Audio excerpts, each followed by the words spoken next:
2024 के चुनाव की अगर हम बात करें तो 10 लोकसभा सीटों में से सबसे जो हॉटेस्ट सीट बनी हुई है वो है हिसार की। और हिसार की सीट के पीछे सबसे हॉटेस्ट बनने की जो वजह है वो यही है कि कांग्रेस पार्टी की तरफ से चौधरी बीरेंद्र सिंह के बेटे ब्रजेंद्र का नाम फाइनल कर दिया गया है। हालांकि औपचारिक घोषणा होनी बाकी है, लेकिन हम बता दें कि तमाम जो किसान नेता हैं वो दिल्ली गए थे उनकी टिकट कटवाने के लिए।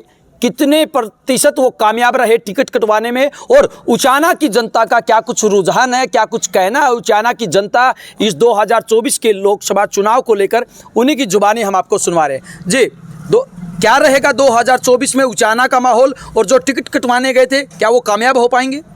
2024 का जो चुनाव है, अगर बीजेपी में चौधरी बीरेंद्र सिंह का लड़का ब्रजेंद्र सिंह रहता तो यहाँ बड़ी मुश्किल थी, लेकिन उन्होंने समय रहते हुए वो बीजेपी छोड़कर जो कांग्रेस में आए हैं बहुत भारी मतों से उनकी विजयी हो गए। वहाँ पर जो एमपी का इलेक्शन है बहुत ही ज़्यादा है, क्योंकि इसकी टक्कर देने वाला कोई भी हिसार लोकसभा के अंदर नहीं है, क्योंकि रणजीत भी बीजेपी में चला गया और वो तो उनकी आपस की लड़ाई है परिवार की तिनवा की। सुनैना चौटाला हो, नैना चौटाला हो या रणजीत चौटाला हो, उनकी आपस की लड़ाई में तो उनका बहुत ज़्यादा नुकसान होगा इसमें, क्योंकि बीजेपी के तो यहाँ पर कोई वोट देने वाला नहीं है। लेकिन किसान नेता गए थे उनकी टिकट कटवाने के लिए। किसान नेता कुछ गए होंगे, लेकिन ज़्यादा जो किसान है वो चौधरी बीरेंद्र सिंह के साथ है, क्योंकि बीरेंद्र सिंह ने जो किसान पहले आंदोलन थे 1-1.5 साल पहले, उन किसान आंदोलन में चौधरी बीरेंद्र सिंह ने समर्थन किया था। फिर खिलाड़ी थे जो दिल्ली के अंदर बैठे थे हमारे महिलाएं, उनके अंदर भी गए थे। 1 लाख रुपये वहाँ अनुवाहित राशि अपनी जेब से भी दी थी उन्होंने। तो ज़्यादा चौधरी बीरेंद्र सिंह के उसमें जो है कांग्रेस में आए हैं तो हम उसका धन्यवाद करते हैं। और आज हवा जो है पूरी कांग्रेस की होगी, जैसे सफाया बीजेपी का पहले कांग्रेस का हुआ था 10 साल पहले 2019 के अंदर, इसी तरह आज बीजेपी का सफाया होगा। 9 की 9 सीट कांग्रेस की और 1 सीट जो सुशील गुप्ता है कुरुक्षेत्र के अंदर उसकी होगी। 10 की 10 बीजेपी का हरियाणा के अंदर खाता नहीं खुलेगा, हम गारंटी देते हैं इस बात की, पूरा सफाया होगा। जी, कुछ किसान टिकट कटवाने के लिए गए थे, फिर वहाँ के फायदा उठाएंगे के फायदा उठाएंगे वहाँ तो घसरते रह जाएंगे न्यू के न्यू और जीत है अपनी। तो आपको क्या लगता है किसान ब्रजेंद्र सिंह को वोट देंगे? वोट देंगे। कैसे देंगे? किसानों का तो कहना है, तमाम किसान नेताओं का कहना है कि बीजेपी में उन्होंने मलाई खाई है, सरकार की मलाई खाई है, अब कैसे वोट दें उनको? वही क्या वोट दे, मलाई कड़े थी, मलाई इन थी बीजेपी में कड़े थी मलाई। बीजेपी में तो किसी की चलने नहीं दी ना। रोड़ा तो ये है अमित शाह और मोदी सरकार और दोस्त के यार अंबानी और अडानी, और 5 आदमी नहीं था, किसको मलाई खाने दे थे। इन्हें खुद ने इलेक्ट्रिक बॉन्ड ले लेकर खूब बीजेपी भर ली, और ये पैसा इतना हो गया इनके पास जहाजों में तेल फूकने के लिए, जहाज चलाने के लिए। अंबानी अडानी को इतने पैसे दे दिए उनकी, चाहे वह मोबाइलों की बात करें, जियो की बात करें, एयरटेल की बात करें। बिल्कुल, काफी सारे युवा भी हमारे साथ मौजूद है। युवा किसके साथ है? क्योंकि किसान लगातार विरोध कर रहे हैं कि ब्रजेंद्र सिंह को टिकट ना दी जाए। वो किसान नहीं विरोध कर रहे जी, वो प्रोपगेंडा है, प्रोपगेंडा ही विरोध कर रहा है। किसान विरोध नहीं कर रहे हैं, किसान तो सभी इसके साथ में है। ये इनकी छवि खराब करने की कोशिश कर रहे हैं, लेकिन इनको ये नहीं पता है पूरा हरियाणा क्या पूरा इंडिया के बाद इंडिया में ये बात पता है भाई बीरेंद्र सिंह जैसा कोई ईमानदार नेता नहीं है। लेकिन बात उनके बेटे की हो रही है कि बेटे ने मलाई खाई है सरकार की, इसलिए इनको टिकट नहीं दी जाए। नहीं, बेटे ने कोई मलाई नहीं खाई। अगर मलाई खाते हो तो ईडी का छापा हो जाता, सीबीआई आती, उनका तो कोई कार्रवाई नहीं हुई। आप देख रहे हो कितने नेता है उनको बिल्कुल जबरदस्ती बीजेपी के अंदर शामिल किया जाता है। तो फिर और किसी भी नेता के अंदर ये हिम्मत नहीं है। पालवा जैसे जो तमाम किसान नेता है वो टिकट कटवाने के लिए जा रहे हैं, किसानों के लिए लड़ाई लड़ रहे हैं। वो अपने फायदे के लिए जा रहे हैं। वह खुद की छवि तो थोड़ा बहुत ऊपर करिए, इनकी छवि गिराई जाए, लेकिन ब्रजेंद्र सिंह की छवि नहीं गिरेगी। हाँ बाबू जी, क्या लगता है? हाँ जी, बिल्कुल जायज बोल रहे हैं दोस्त। ब्रजेंद्र सिंह एक होनहार नेता हरियाणा का, बिल्कुल साफ छवि का नेता है।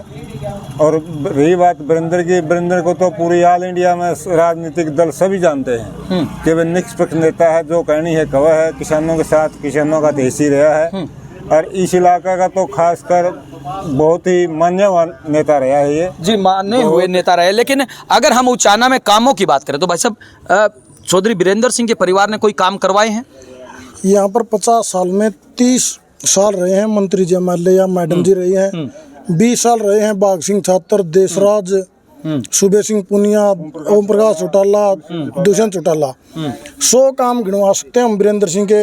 अगर 5 काम भी गिनवा दें तो वीरेंद्र सिंह भी बोलते हैं कई बार राजनीति छोड़ देंगे, हम भी कहते हैं भाई 5 काम गिनवा दो, कोई पूरी 30 साल में 5 काम नहीं गिनवा सकते ये दूसरे। लेकिन दुष्यंत चौटाला कहते हैं कि मेरे डर से भाग गए चौधरी वीरेंद्र सिंह के परिवार के लोग। वीरेंद्र सिंह ने अकेला लीडर है बीजेपी का, जिसने किसानों का भी समर्थन किया, पहलवानों का भी समर्थन किया। और अगर डरपोक होता तो बीजेपी में रहता, ईडी के डर से। पहला लीडर है जिसने बीजेपी छोड़ने की हिम्मत दिखाई, वरना जिंदल है, कुलदीप बिश्नोई है, सभी भाग रहे हैं डर से। लेकिन भाई साहब, जो किसान नेता है उनका ये कहना है कि जब पूरे देश के किसान पिट रहे थे सड़कों पर, जब वो अपनी मांगों को मनवाने के लिए करीब 1 साल तक बैठे रहे, तब चौधरी वीरेंद्र सिंह का परिवार सरकार में बैठकर मलाई खाता रहा, सरकार के मजे लुटते रहे। वीरेंद्र सिंह अकेला लीडर था, मैंने अभी भी बताया, जिसने किसानों के समर्थन में धरना भी दिया। छोटूराम विचार मंच ने हिसार में, रोहतक में, गड्डी सांपला में, और वीरेंद्र सिंह पलवल धरने पे भी गया था किसानों के समर्थन में। और दिल्ली में महिला पहलवानों का प्रदर्शन था, उस टाइम अपनी जेब से भी 1 लाख रुपए उनको मदद के लिए दे के आया था। और जो आप किसानों की बात करते हो भाई, ये किसान नहीं है यार, ये 50 साल 10 साल तो हमने होगी। आजाद पालुआ है, सिक्किम है, ये पहले दुष्यंत चौटाला के साथ होते थे। अब इनको बीजेपी की तरफ से कुछ पैसे मिल गए होंगे, विरोध करने का काम है इनका, और इनका कोई मतलब थोड़ा है। वीरेंद्र सिंह एक उच्च कोटि का नेता है यार। लेकिन आजाद पालवा की बात करें या सिक्किम नैन की बात करें, तमाम जो किसान नेता है उनका ये कहना कि हम किसानों की लड़ाई लड़ रहे हैं। आज मैंने देखा था उनका वीडियो, 5 आदमी थे। किसानों की लड़ाई होती तो पूरा रेला होता है यार उनके साथ में। उनका पता है उचाना हल्के के लोगों को, ये मलाई कभी किसी से ले लेंगे पैसे, जिसका विरोध करना उससे पैसे ले लेंगे और दूसरा का विरोध करेंगे। इनका काम ही हुआ है। सिक्किम, आज़ाद, इनने क्या करना, एक प्रोपेगेंडा चलाना है पैसे के लिए बस, और कोई काम नहीं इनका, कभी भी नहीं किया इन्होंने कोई काम ही नहीं किया, ऐसा इनका कहना है। और भी युवा हमारे साथ मौजूद है। क्या लगता है भाई साहब, चौधरी वीरेंद्र सिंह की बात करें, अगर हम बात करें बीजेपी या जेजेपी सरकार की, तो क्या लगता है जो जनता के हित की बात करें उसी को मौका मिलना चाहिए? सरकारी कर्मचारी इन पे पूछ ले भाई साहब। जी बिल्कुल। देखिए, हालांकि कुछ लोग हैं जो तमाम उठापटक को सिर्फ देखना चाहते हैं, सुनना चाहते हैं, लेकिन बोलना पसंद नहीं करते हैं। काफ़ी सारे और भी बुजुर्ग हमारे साथ मौजूद है। भाऊ जी, क्या लगता है जिस प्रकार से किसान विरोध कर रहे हैं चौधरी वीरेंद्र सिंह के बेटे को टिकट ना मिले, आप उचाना हल्के से संबंध रखते हैं, क्या जायज़ है वो मांग? जायज क्या है, ये तो गलत है, बिल्कुल गलत है। चौधरी वीरेंद्र सिंह वर्गा ईमानदार नेता है ही नहीं। किसाना का, मजदूरों का, सबका मसीहा है ये तो बकवासबाजी है। आज़ाद पलवा में गांव में भी सुना के तो नहीं है उसकी कोई पर्ची हो, उसकी कड़िया गांव में मिल जाएगी उसकी पर्ची।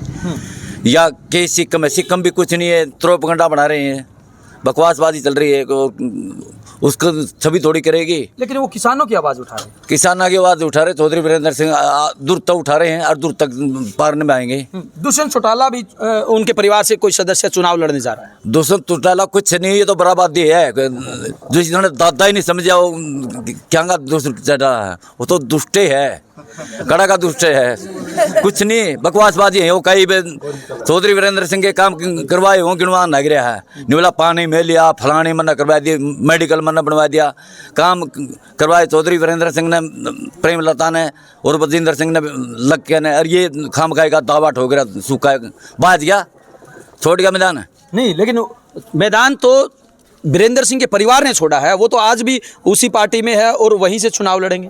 वीरेंद्र सिंह ने न्यू छोड़ा कि कड़िया सुनाई नहीं है बीजेपी में, इस वजह से छोड़ा। जो कड़िया मतलब चलती है नहीं, फिर क्या फायदा है। 5 साल के बाद समझ में आया कि उनकी सुनवाई नहीं है। नहीं, कोई सुनाई नहीं। इस सरकार में तो मतलब मोदी और अमित शाह ये तो गुंडा राज है, इनकी क्या सुनना, इनका कुछ नहीं सुनना। क्या लगता है, मिलनी चाहिए टिकट? भाई टिकट मिलनी चाहिए इसको, विजेंद्र को। ठीक है, मिलनी चाहिए। हाँ मिलनी चाहिए। मिलनी के मारा तो और सही नहीं को करने वाला धंधे। दुष्यंत चौटाला नहीं मारा कुछ नहीं करया, कोई शहर में करया नहीं, सारा वीरेंद्र का करया काम है। बीजेपी भी तो काम करेगी। बीजेपी करिया नहीं, कुछ नहीं करया, मारा तो अच्छे कोई लिस्ट है जी हैं। बीजेपी से तो हमारी इच्छा कोई नहीं। गारंटी कड़ा थी, तेल बेच दिया, रेल बेच दी, सारे महकमे बेच दिए, कड़े क्या की गारंटी है मोदी की? कोई गारंटी नहीं। जी, एक बात और जानना चाहेंगे, बीजेपी की तरफ से रणजीत चौटाला को चुनावी मैदान में उतारा हुआ है। जी बाबू जी, क्या लगता है रणजीत चौटाला? और छोटे के नहीं बैठा है पार्टी ने अभी तो बच गया। और बची नहीं गा पार्टी से, दूर की दूर कांग्रेस में रह रही, बच गया कि कड़ा का रणजीत चौटाला निर्दलीय था जी वो, उसने अपने आप कुल्हाड़ी मार ली पैर में। इतना अच्छा निर्दलीय रहता ठीक था। बीजेपी में जाकर ना वो बिल्कुल छवि खराब होगी रणजीत चौटाला की। पहले था उनका, चलो अच्छी बात थी, वे निर्दलीय एमपी बने हैं, एमएलए बने था, उनको समर्थन था। लेकिन बीजेपी में जाने के बाद वो जीरो हो गया बिल्कुल। लेकिन अगर हम उचाना को छोड़ दें तो तमाम जगहों पर बीजेपी के जितने भी नेता, जेजेपी के नेता, उनका विरोध किया जा रहा है। इससे भी एक कदम आगे उन तमाम किसानों का ये कहना है कि चौधरी बीरेंद्र सिंह के बेटे जो है ब्रजेंद्र सिंह, अगर वो भी अब कांग्रेस पार्टी की तरफ से आते हैं तो उनका विरोध करेंगे वो। नहीं, और लोगों ने जगह कहाँ मिलेगी? अगर बीजेपी को हराना तो कांग्रेस को वोट देना पड़ेगा, सबने मिलकर देना पड़ेगा। अगर किसान कोई सच्चे दिल से अगर अपना किसानी खेती कर रहा है ना, तो उसने कांग्रेस में जुड़ना पड़ेगा, चाहे कर्मचारी हो। आज ये बताओ आप, इन्होंने छोड़ा कौन है? इन्हें पंचायत छोड़ी नहीं, इन्हें आड़ती छोड़े नहीं, कर्मचारी छोड़े नहीं, आंगनवाड़ी मिड डे मील आशा वर्कर छोड़े नहीं। बे जिनका लाठी ना मारी हो, आंसू गैस के गोले ना छोड़े हों, किले ना गाड़ी हो, पहले कोई गाड़े रहा करदा, केस बनया करदा। ये सरकार के सड़क घेरी है तो इन पर भी केस होना चाहिए। या भी तो जनता लग रही है ना ठीक जवाब करना। जो भी जड़ा जाओगा नहीं जेजेपी का बीजेपी का, उनका ये इलाज है। पर्चे ला दिए भी इस गांव में घुसने नहीं देंगे। अजय था में प्रोग्राम करे तो कोई सुन दे को नहीं, पहले जवाब मांगे बीमार एमएसपी का बताओ कहाँ गया। जो तो ऐसे ही तो जवाब जो है ब्रजेंद्र सिंह से भी मांगे नहीं, ब्रजेंद्र सिंह मांगे, लेकिन ब्रजेंद्र सिंह ने एक देखो पूरी इंडिया के अंदर पहली बार एमपी का पद छोड़ गया बीजेपी का और कांग्रेस में गया है। केवल एक महीना पहले, 1 महीना पहले गया। लेकिन उससे पहले अगर जाता तो दुष्यंत यहाँ डिप्टी सीएम था। यह भी मैं कहना चाहता हूँ कि उसके बाद यहाँ को पुलिस वाला भी नहीं कहना मांगना था इनका, इसलिए वहाँ रहना भी जरूरी था। वहाँ रहने के बाद इन्होंने विरोध किया है। 1 साल पहले विरोध करने लगे थे ये, 1 साल विरोध करते करते फिर ये कांग्रेस में आए हैं। और ये तो कांग्रेस तो इनका तो अपना घर है, परिवार है, बहुत ज़्यादा अच्छी इज्जत है इनकी कांग्रेस के अंदर। बीजेपी में नहीं थी, क्योंकि बीजेपी तो सिर्फ झूठ बोलती है। जब 2014 से शुरू करें यहाँ पे घोषणा पत्र में 2 करोड़ रोजगार हर सालाना मोदी सरकार ने कहा था, लेकिन हटाए गए हैं कर्मचारी। उसके बाद एमएसपी का रेट खुद किया इसने, मेरी सरकार बना रहा हूँ, स्वामीनाथन रिपोर्ट लागू करूँगा, लेकिन उल्टा किया है। 730 किसान शहीद हो गए, उसके बाद सड़क खोद दी, कील गाड़ दी, पत्थर दर दिए गणे गणे, और उससे बहुत ज़्यादा नुकसान हुए हैं। एक 22 साल का भी ताज़ा मतलब बठिंडा का एक अपना किसान का बेटा जो 3 बहनों के बीच में था, जो शहीद हो गया था। तमाम दर्शकों को हम बता दें कि बिंदास हरियाणा पर हम आपको सर्वे दिखा रहे हैं कि आखिरकार 2024 के लोकसभा चुनाव में हिसार की जो सीट है वो सबसे हॉट क्यों मानी जा रही है। और जिस प्रकार से किसानों के द्वारा विरोध करने की बात कही जा रही है, किसानों के द्वारा टिकट न देने की बात कही जा रही है, उसी के ऊपर हम तमाम लोगों की प्रतिक्रिया आपको सुनवा रहे हैं। ये थे उचाना हलके के लोग जिनकी जुबानी हमने आपको सुनवाया कि इनका आखिरकार क्या कुछ कहना है, किस प्रकार से ये तमाम पूरे किसानों के प्रकरण को देख रहे हैं और कहीं ना कहीं इसमें उनको राजनीति की बू आती हुई नजर आ रही है।